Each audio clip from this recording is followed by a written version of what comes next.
Good day, everyone. I am Justin May La Peña, and this afternoon we'll be talking about one of the literary pieces made by Zoilo Galang. And this literary piece is entitled A Child of Sorrow. Okay, so before knowing what is A Child of Sorrow all about, let us know first who is Mr. Zoilo Galang. Okay, so Mr. Zoilo Galang was born on the year 1895 and died on the year 1959. He was a Filipino novelist and folklorist. So when we say novelist, these are the people who write novels, and when we say folklorists, these are the people who study and document traditional ways of doing things. Mr. Zoilo Galang was born in Bacoor, Pampanga. Galang was raised toward the end of Spanish rule and the beginning of the American colonial era.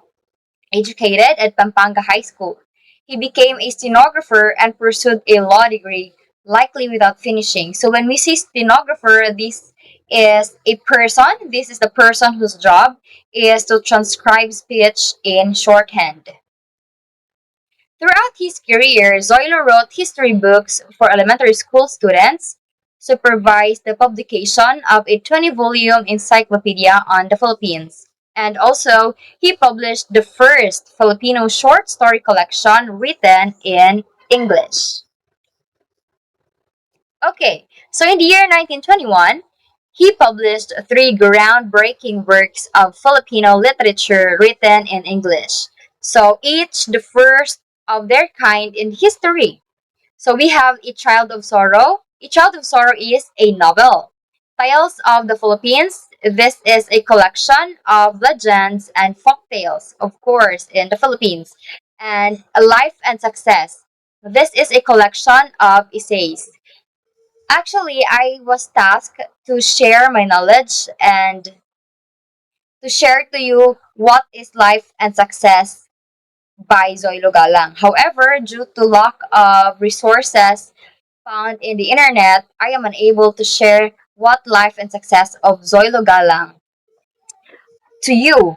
And instead of reporting that, I chose to report the Child of Sorrow of Mr. Zoilo Galang. Okay, so without further ado, let us now know what is a child of sorrow. Okay, so a child of sorrow is considered as the first ever English language novel written by a homegrown Filipino writer, and that is Mr. Zoilo Galang. Modeled after popular 19th century romances written in Spanish and Tagalog.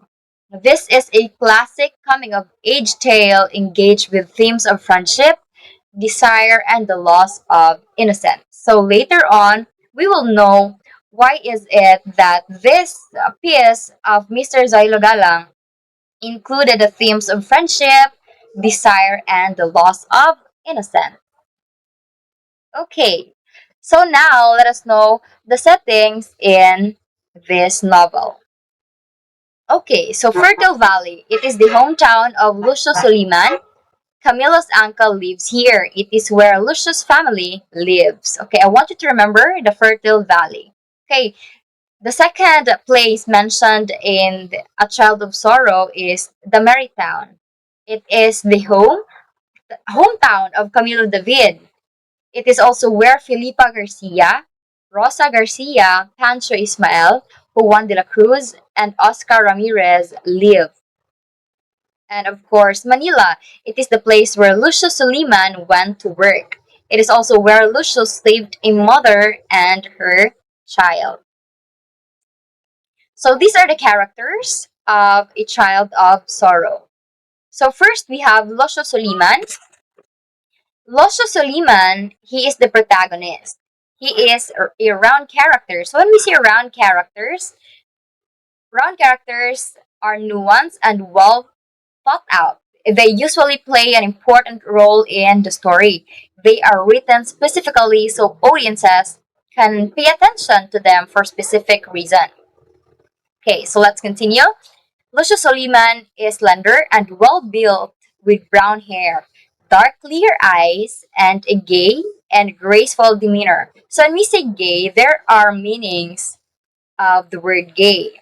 So just like what we know, gay is the person who is attracted to his a man attracted with, of course, the same sex with him. However, in this novel, this word gay is about being cheerful.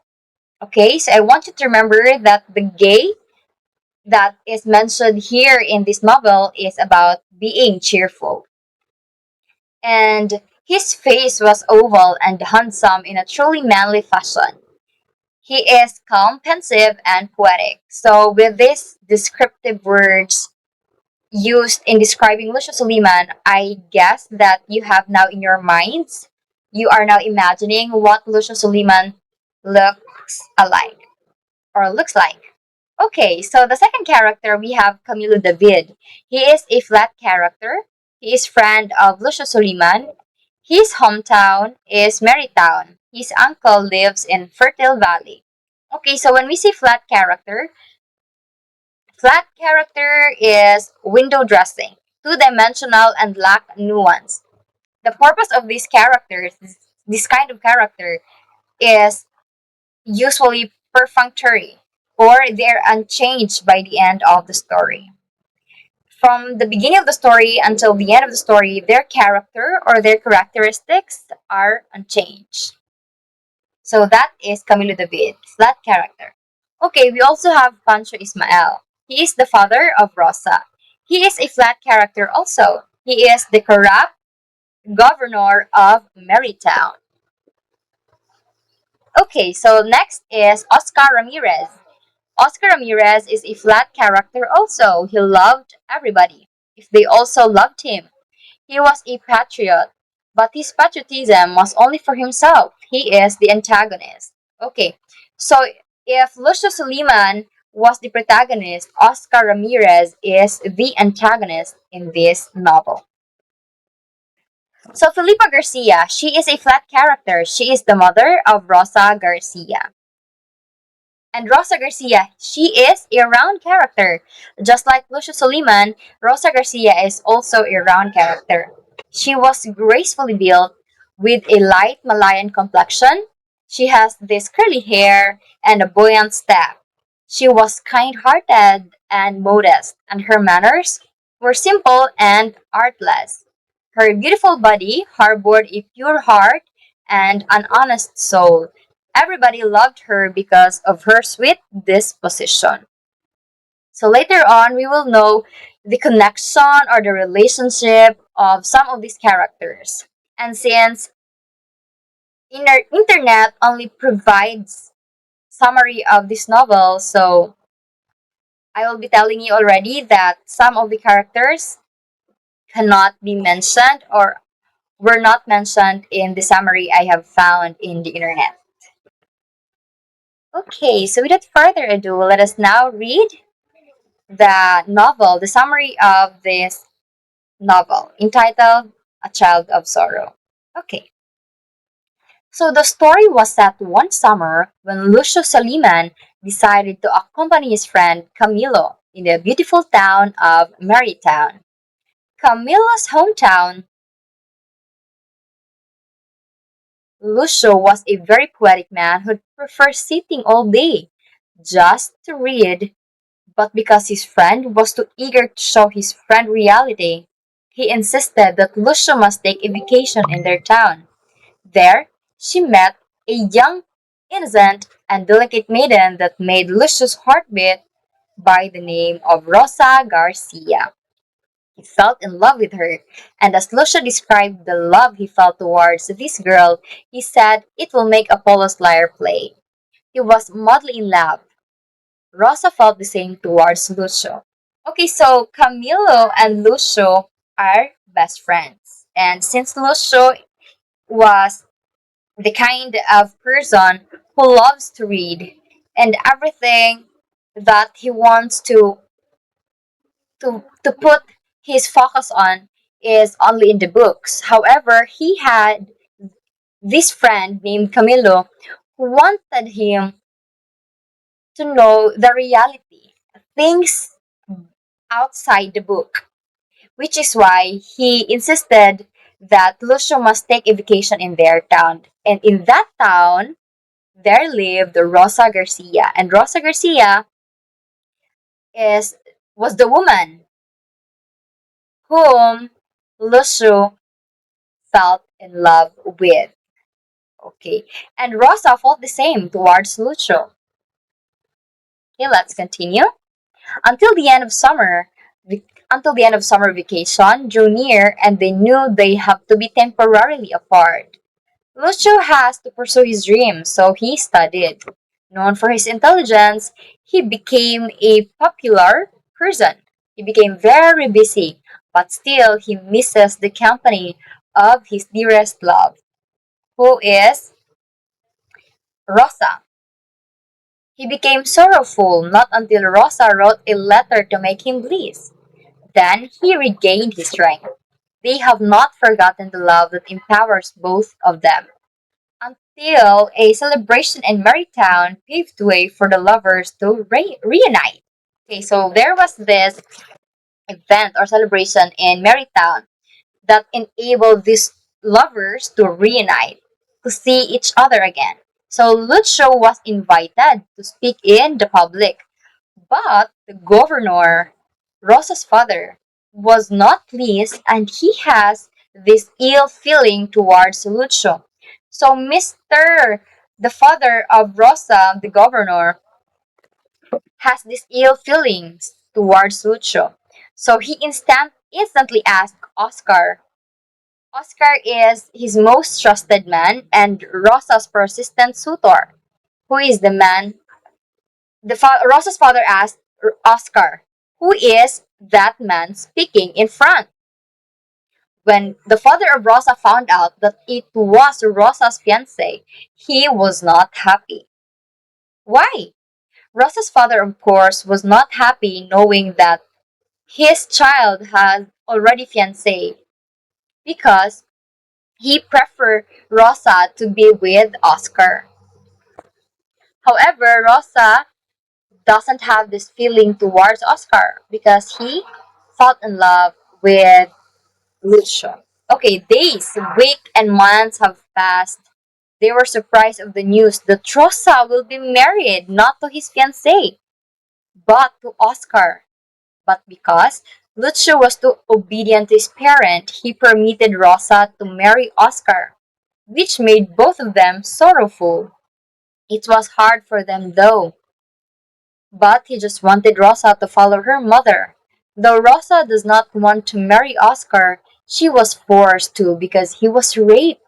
For the sake of her delicadeza, she was betrothed to Oscar. Later had passed, Lucio's father died, and after several weeks, his love, Rosa, died. This made Lucio felt a lot more of sorrow. So there are lots of sources found in the internet, and there are different versions. And some of the versions said that Rosa got ill and later on eventually died. And every year, Lucio visits her tomb. And in that way, Lucio is showing how he loves Rosa. Okay, so the story, for me, the story is the ending of the story is not that happy because the lovers were unable to get to be together.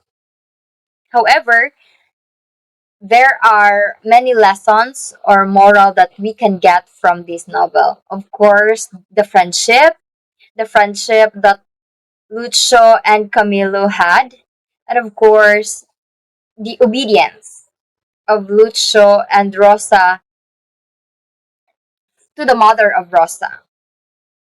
Rosa has this strong feeling towards Lucio, but then her mother told her to marry Oscar instead. And because of that obedience, he preferred to be with Oscar rather than Lucio.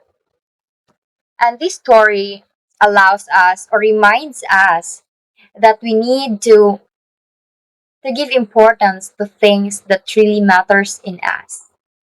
We should not always put ourselves or think of ourselves more than we think of our parents. Though there are times that we get hurt of the things they wanted us to do, but we should always remember that everything has reasons. Everything happens for a reasons. And though this story ended in the way that we do not expect, we should always put in mind that this is just a fiction and this serves as somehow an entertainment and a piece where we can get so much lessons from. Okay, so that is the story or the piece, one of the pieces made by Mr. Zoilo Galang. Okay, I want you to remember that that novel is entitled A Child of Sorrow. Okay, so for the references, so these are the references I got from the internet. Okay, that's all for today. I hope you understand and I hope you have learned something in my report. Again, this is Justin May Lapena from Bachelor of Secondary Education, major in English, 3B. Thank you so much and God bless.